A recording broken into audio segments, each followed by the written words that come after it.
Just get there. Oh. Okay.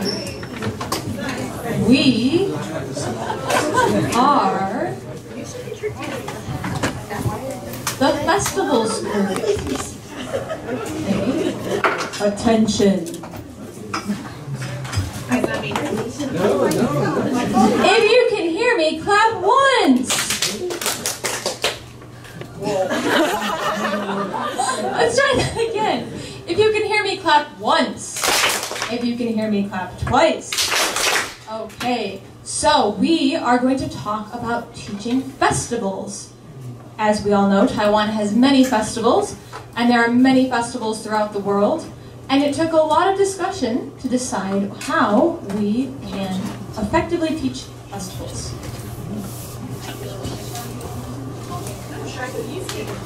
So what we decided first was to come up with a mind map. So festivals, okay, what kinds of things can we use? First off, we want to discuss with our groups, our students, what is a festival, kind of get their minds going. And our first lesson would consist of an introduction of what a festival is, maybe a KWL.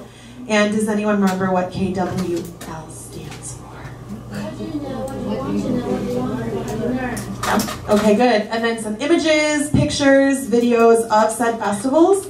And then we discussed weird festivals. So getting them excited, kind of getting their brains thinking of some interesting things. And we laughed about the different weird festivals we thought of. Cheese rolling festival, land diving festival. Does anyone else know land diving festival? Vanuatu. Go to YouTube. It's done in Vanuatu. It's how boys become a man. They must dive head first into the ground. Like skydiving, you've got the ground to stop you head first. Sounds kind of violent, but those crazy South Africans. Okay, and then there's a Japanese festival called the Flip Desk Festival. Do you want to explain what Flip Desk Festival is? Oh, leave the suspense. Okay. Yeah, so getting your students excited and ready to learn about festivals around the world. Okay, and then day 2. Does someone want to discuss about day 2? Day 2? Jayo. Come on now. Okay, I'll do day 2. So day 2, Okay, day 2 we focus on Taiwanese festivals, and we want students to learn because there are some famous festivals in Taiwan. We don't want the students to learn it, so we try to divide different kind of groups, different kinds of festivals to them. So we choose some festivals from Aboriginals and Hakka people and the Taiwanese Hokkien people. Okay, so we choose Hualien for Harvest Festival and Taitung for Yuma or something. Yeah, Yuma, okay. And the Hakka people we choose Imi Festival. Do you know that? Imi Festival? This kind of festival is maybe we want to worship our ancestors. It's hard for them to come from mainland to Taiwan, so we need to memorize them. So we hold the evening festival, and the famous activity of it is about we have a contest, maybe competition to choose the biggest pig. Raised from very little. Yeah, the fattest and the biggest pig. Okay. Yeah. And then. And the pray in the temple. Okay. And about Hokkien, we choose Mazu. It's a kind of trip, you know. There's a trip from Taichung to Yunlin,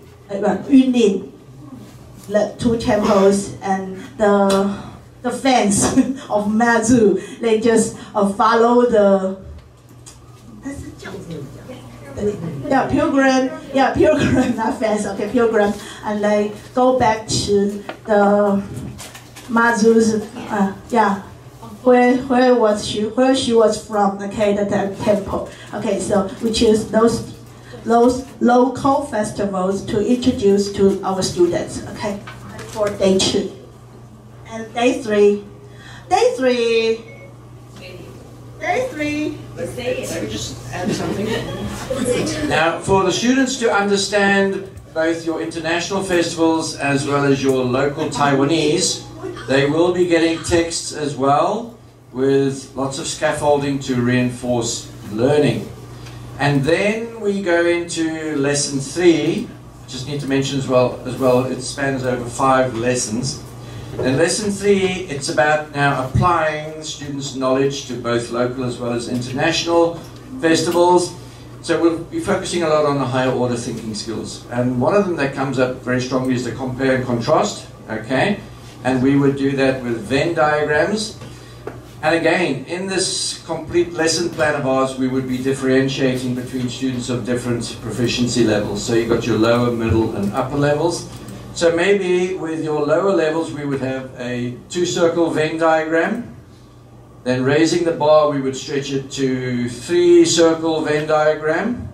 And then for your students who are the top achievers, we want to really challenge them, and we put to them a 4-circle Venn diagram. And it's always interesting to see what have the students got that is the same. So what can they depict out of this information? I think that is all for... Oh, and then also, if there's enough time in that particular lesson, then we look at the pros and cons of particular festivals as well. Okay, who's for lesson 4? Shall I close my eyes and just blast this microphone? Who's that?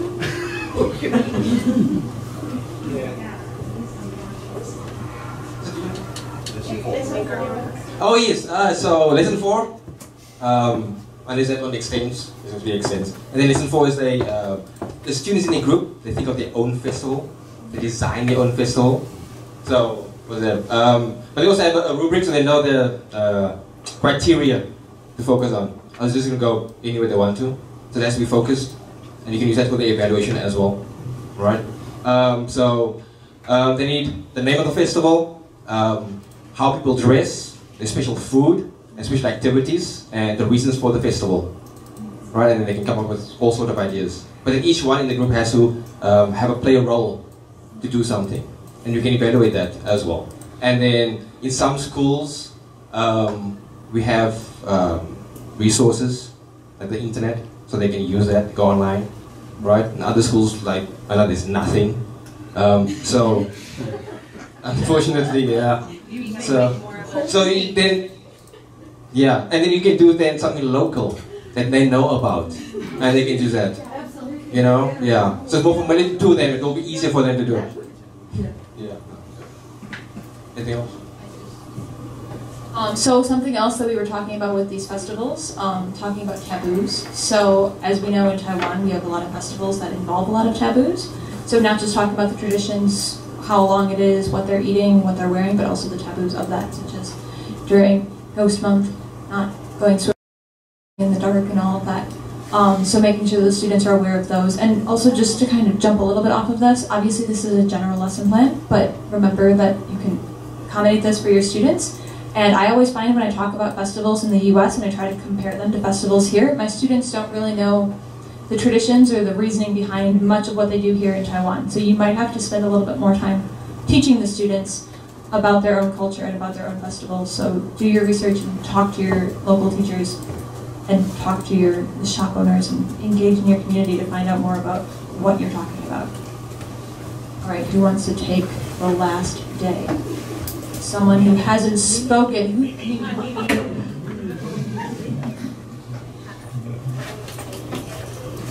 All right, so for the last lesson, the students basically present what they've invented, and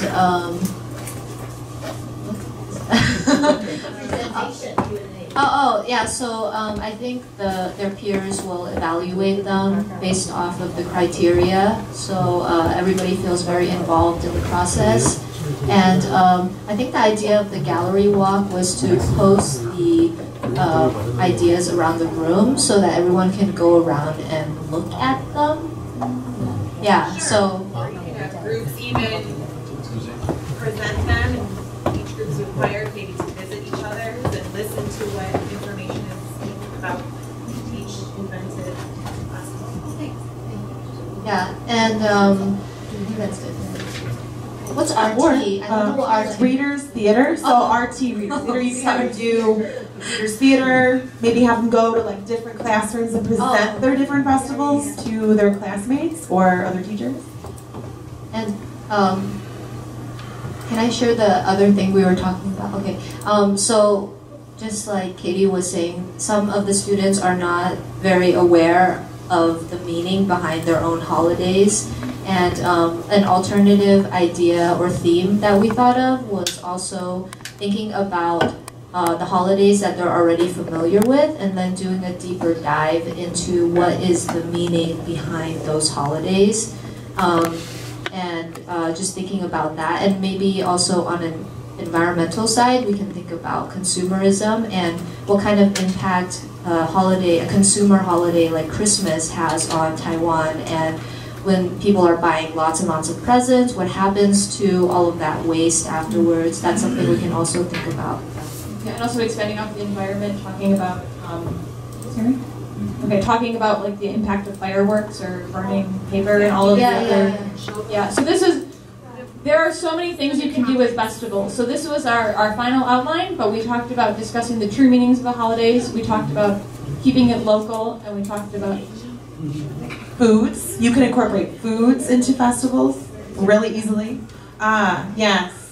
Maybe discussing diversity and how important that is, and accepting and being respectful of other people and their culture and their festivals and the things that they celebrate. Open-mindedness. Yeah, we had also talked about having the calendar. So our students oftentimes will struggle with numeracy. So we talked about having a calendar and showing them where, maybe having a year-long calendar, and you could do that as sort of a classroom decoration, or you can pull that out when you want to, but having the students aware of where this is on the calendar, and knowing how to say those dates in English, and knowing how to say the numbers in English. And then, we talked about a word wall, so you could also have a word wall if you have recurring vocabulary words that are coming up in all of these different festivals, or common words that you use for celebrations. You can have that up on the wall, and the students can refer back to them as they try to create their own holidays and learn more about all these other holidays around the world. That's all we have for our festivals. Thank you, everyone.